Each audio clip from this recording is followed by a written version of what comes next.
Je suis bibliothécaire, et agent SNCF. Retraité. Je suis preneur de beaucoup d'informations. Citoyenne engagée dans la lutte contre le réchauffement climatique. La communauté de communes Touraine Est-Vallée, plus de 40 000 habitants sur 10 communes, borde la Loire et le Cher, entre vignes et sites patrimoniaux. Ce soir-là, à la Ville aux Dames, ces habitants citoyens participent à leur premier atelier LIFE. Plus de 3 heures pour apprendre, débattre autour de la transition énergétique. Le programme, 4 ateliers ouverts à tous les habitants du territoire. Qu'est-ce que j'attends des ateliers ? D'apprendre des choses. Essayer de trouver des solutions positives pour un avenir durable. On a peut-être des idées nouvelles et on verra ce que ça va apporter.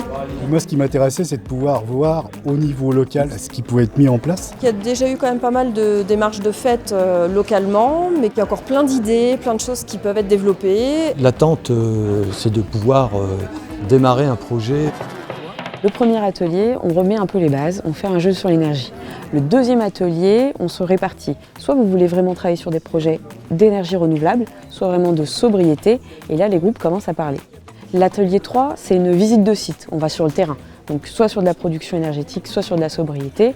Et l'atelier 4, concrètement, comment on s'organise pour monter ces projets.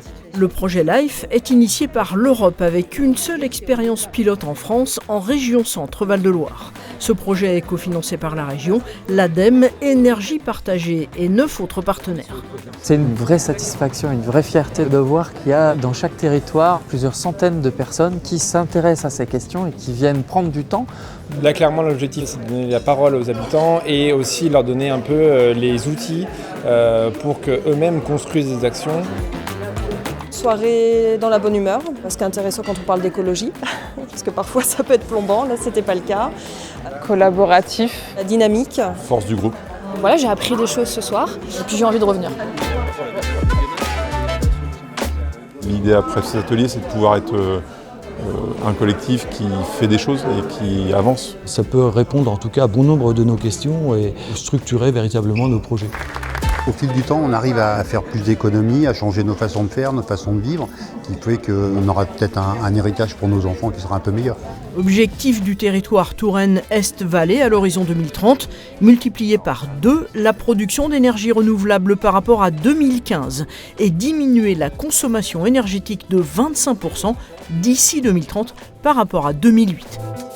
Je suis plus sensible au projet de l'habitat, notamment l'habitat partagé. La mobilité de façon générale. Moi, j'aimerais bien me passer d'une de mes voitures, par exemple. C'est sur le volet sobriété énergétique que le groupe a réfléchi et veut initier des projets. Un objectif concret, ce serait de produire une énergie citoyenne sur notre territoire. Les ateliers climat ont déjà été déployés sur 6 territoires en 2022, autant en 2023.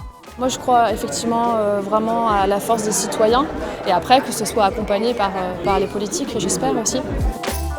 En s'y mettant tous, il y a moyen de faire émerger des choses intéressantes. Notre objectif, c'est bien d'aller accompagner 18 territoires en région Centre-Val-de-Loire. On est convaincu d'une chose, les transformations écologiques sont telles et tellement importantes qu'elles ne pourront pas se faire s'il n'y a pas l'ensemble des acteurs de la société qui agissent. Et on fait le pari que c'est à mettre en mouvement, à mettre en action tous ces gens-là qu'on réussira à avoir des projets fructueux dans les territoires.